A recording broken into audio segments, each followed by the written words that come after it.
বলতেছিলাম ভাই কথা হয়ে গেছে, যে টিমই এই ফাইট থেকে এলিমিনেট হোক না কেন আমার কিন্তু কোনো দোষ নাই, প্লিজ। আর HK blade versus Bangladesh top 1, এবার ব্লেড ভার্সেস শুভ 1 ভার্সেস 1 একটা ব্যাটল, একদম ক্লোজ রেঞ্জ ব্যাটল দেখার অপেক্ষায়। শুরুতেই নেজাত হয়ে পড়েছে নক, কিলটাকে সিকিউর করার জন্য কিন্তু আরো কিছু ড্যামেজ ছুড়েছেন। ট্রেবলের চার্জ গুলো কিন্তু খারাপ হবে না খুব একটা, কুইক রিভাইভ পাওয়ার চান্স কিন্তু রয়েছে টপ 1 থেকে, সেই কিলটা সিকিউর করা এখনো যায়নি।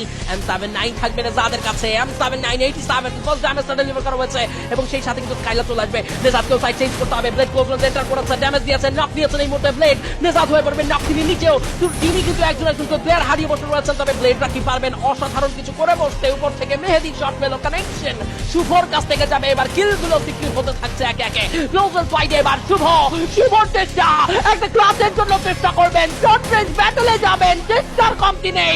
শুভর ক্লাস কমপ্লিট হলো, শুভ 6 থেকে 9 গোল তোলেন এবং বাংলাদেশ সফরের আশা বেঁচে থেকেছে। Red hawk they are totally wiped out from this lobby. Wow Shubho, wow wow amazing. এই ফাইটটা যারা মনোযোগ দিয়ে দেখছেন ভাই, একটা হ্যাশট্যাগ টপ 1 শুভ ডিজার্ভ।